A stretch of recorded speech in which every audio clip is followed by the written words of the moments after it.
Halo, salam sehat buat kita semua. Perkenalkan kami dari kelompok 6. Pada kesempatan kali ini kami akan menjelaskan materi tentang perkembangan bahasa individu. Sebelumnya, perkenalkan anggota kelompok kami. Saya Christina Natalia Lubis dan teman saya Anastasia Immanuel Borupane serta Anissa Rizky Saprina. Berikut materinya. Perkembangan bahasa. Bahasa adalah segala bentuk komunikasi di mana pikiran dan perasaan manusia disimbolisasikan agar dapat menyampaikan arti kepada orang lain. Bahasa merupakan alat komunikasi untuk menjalin pertemanan dan belajar banyak hal di sekitarnya. Melalui komunikasi, anak akan mampu membentuk dan membangun suatu pemahaman pengetahuan baru tentang berbagai hal. Hal ini menunjang kepercayaan diri anak dalam memasuki lingkungan yang baru, menurut Wiguna dan Nurhana tahun 2001. Dengan kata lain, bahasa sangat berperan dalam perkembangan anak. Bahasa dapat memfasilitasi komunikasi interpersonal, membantu mengorganisasikan pikiran, dan membantu dalam mempelajari sesuatu. Perkembangan dari kemampuan berkomunikasi merupakan sesuatu hal yang penting dalam rangka pembelajaran bahasa. Komponen-komponen dalam berbahasa yaitu 1. Fonologi, menggambarkan sistem bunyi pada bahasa. Fonemes merupakan unit bunyi yang membentuk kata. 2. Semantik, mempelajari arti dari kata-kata dan kalimat.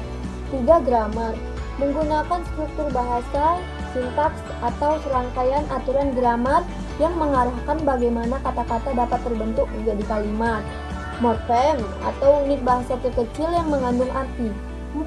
Pragmatik, yaitu terdiri dari aturan bagaimana berbahasa yang tepat dalam konteks sosial. Misal kita menggunakan bahasa yang simpel bila berbicara dengan anak-anak. Seperti yang dijelaskan pada bab terdahulu, Vygotsky juga memberikan pernyataan penting dalam perkembangan bahasa pada manusia, yaitu bahasa dan pikiran perkembangan secara sendiri-sendiri, namun pada akhirnya menyatu. Secara bertahap, mulai usia prasekolah, anak-anak akan membuat transisi dari external speech yang merupakan pembicaraan anak-anak pada orang lain ke inner speech. Inner speech merupakan pembicaraan anak pada diri sendiri akan menjadi pemikirannya. Anak-anak terlihat menguasai pengetahuan dan kesadaran akan dirinya. Masa transisi ke external speech adalah egocentric speech. Ini bertujuan membuat kontak sosial dengan mengekspresikan pemikiran-pemikirannya yang pada akhirnya dapat menuju external speech. Anak-anak belajar berkomunikasi dan membentuk pikiran serta membiasakan mengatur fungsi-fungsi intelektual.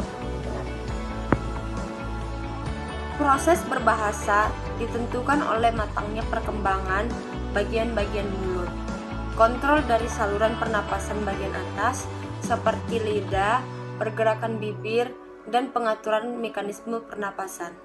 Satu hal yang memegang peranan penting adalah berkembangnya alat pendengaran dan penglihatan yang normal, adanya peningkatan perkembangan sistem syaraf pada anak, maka akan meningkatkan pula kemampuan anak dalam mengekspresikan bahasa. Perkembangan kognitif dan bahasa anak-anak tidak berkembang dalam situasi sosial yang hampa. Menurut pandangan Vygotsky atau Sandrock 1995, bahasa dan pemikiran pada mulanya berkembang sendiri-sendiri, tetapi pada akhirnya bersatu. Ada dua prinsip yang memengaruhi penyatuan-penyatuan pemikiran dan bahasa. Pertama, semua fungsi mental memiliki asal-usul eksternal atau sosial. Anak-anak harus menggunakan bahasa dan mengkomunikasikannya kepada orang lain sebelum mereka berfokus ke dalam proses-proses mental mereka sendiri. Kedua, anak-anak harus berkomunikasi secara eksternal dan menggunakan bahasa selama periode waktu yang lama sebelum transisi dari kemampuan berbicara secara eksternal ke internal berlangsung.